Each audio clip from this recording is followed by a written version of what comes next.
Well, we begin with news that's just coming in. The Taliban have now claimed that they have taken complete control of the Panjshir province. The Taliban have said in a statement, and I quote, that all those fighting against them in the province have been killed and others have fled.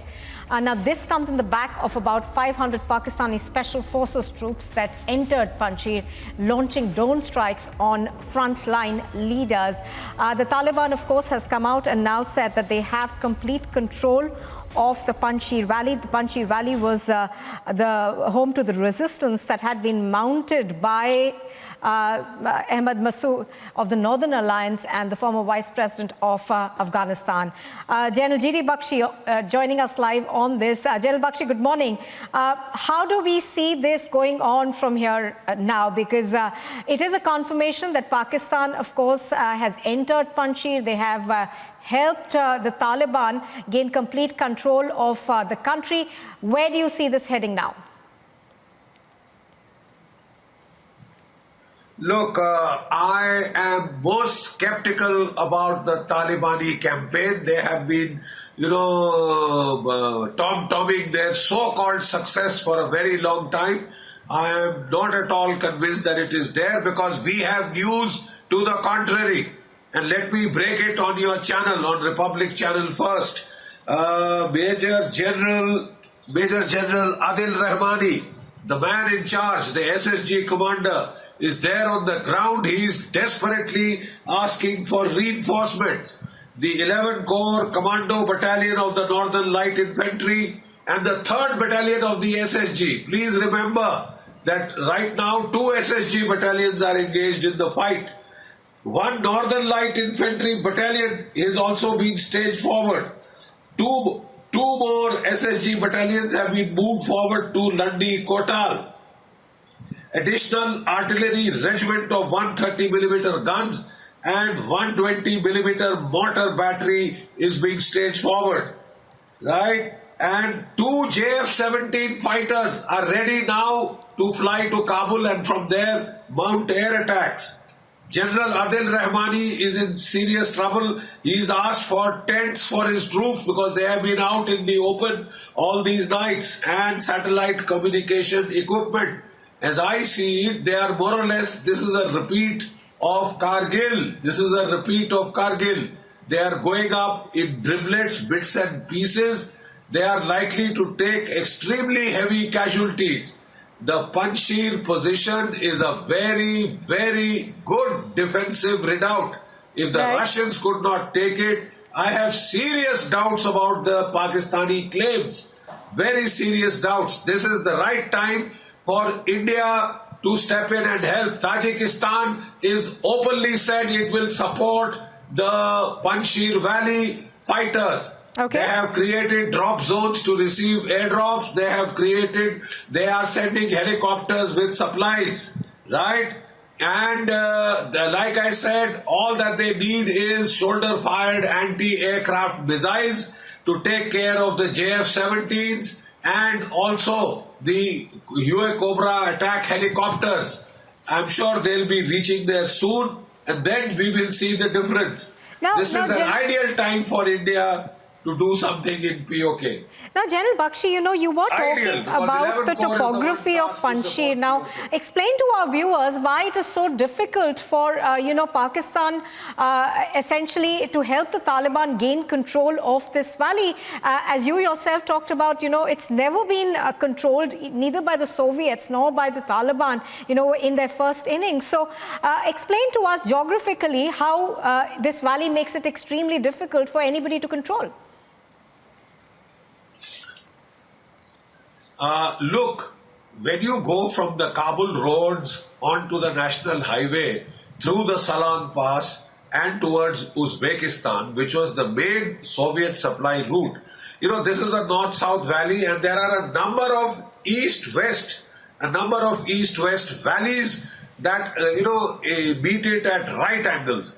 As such, it threatens that road, the Soviet supply road, which was there to support the Soviet ops. Hence, they were extremely, this is the kind of a thing.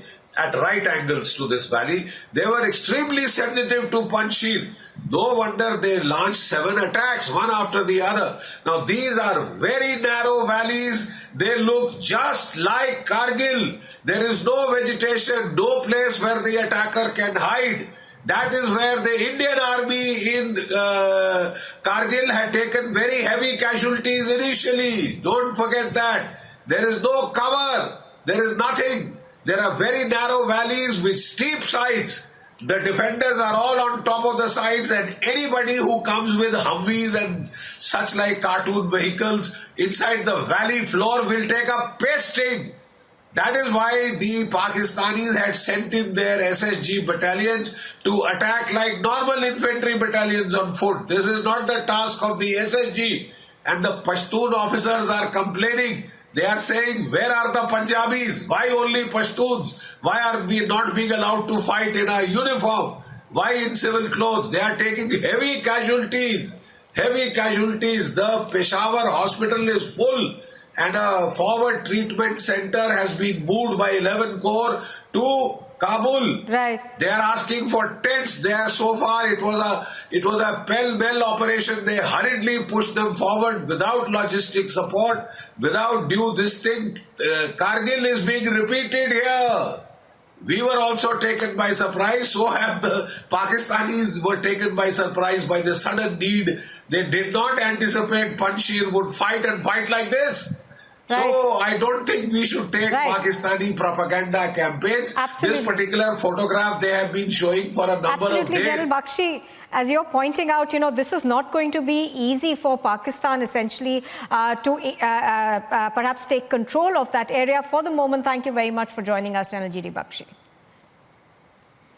All right, even as we are continuously getting reports of the Taliban claiming that they have managed to gain control of the Panjshir Valley, there have been calls from that we have got from Amarullah Saleh, where he says that he has been attacked by helicopters. That happened earlier this morning. He's now moved places and he is in hiding in the Panjshir Valley. Earlier, of course, Fahim Dashti, the spokesperson of the Northern Alliance and a key aide of Ahmad Massoud, there were reports to suggest that he has been killed in the offensive that has been currently mounted. But we are now getting multiple reports of a confirmation of how the Pakistani army is actively entered Panjshir and is helping the Taliban gain control of that valley. Now, this happens even as Ahmad Massoud led a Northern Alliance, as well as Amarullah Saleh, who had joined him earlier, are continuing to hold out in the valley. The Taliban, on their part, are saying that they have gained control of that. Visuals that you see on your screen right now are coming to you via the Aswaka news agency, which has claimed that the Taliban have entered that area and they have gained control of the valley. Now, as we've been talking about, this is an extremely critical moment. It could perhaps be a turning point of what we see in Afghanistan. The Northern Alliance, which mounted this resistance in the Panjshir Valley, has been asking the world to support its endeavor to make sure that the Taliban does not gain control of the Panjshir Valley. But they haven't received the kind of support that they would have hoped for. The Vice President of Afghanistan, Amarullah Saleh, in fact, even wrote an editorial where he asked for active support to come in from various countries and going on to say that as the West watches, Afghanistan is descending into absolute chaos. Now, what we see right now happening in the Panjshir Valley, of course, coincides with the visit of the ISI chief who was in Afghanistan to hold talks with the Taliban. Pakistan's role, of course, in Afghanistan has been confirmed now. We are getting to know that special forces have entered Panjshir, launching drone strikes on frontline leaders. We also had reports this morning coming in that Amarullah Saleh's home was attacked through helicopters. This, of course, is not the first time that Amarullah Saleh is being attacked by the Pakistani ISI, because there have been attempts made on his life earlier as well. Lieutenant General Gurmeet Singh on the phone line with me.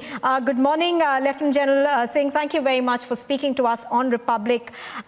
Lieutenant General Singh, what do you make of what we are seeing in Panjshir right now? There are reports that seem to suggest that the Pakistani army has now entered Panjshir Valley.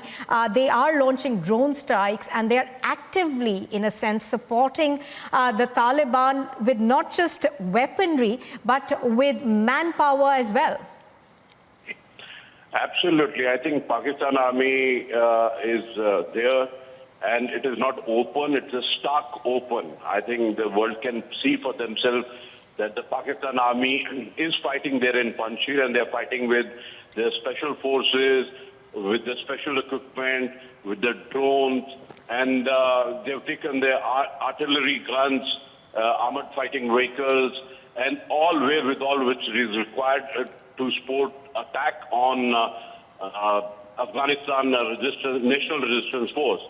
And in fact, at the same time when the DGIS has gone to Kabul, obviously he would have gone for an important task like that. And you would recall that when the Taliban offensive was going on at that time, Afghanistan President, Vice President, NSA was saying that, look, it is an imposed war, it's a proxy war, it's an act of aggression.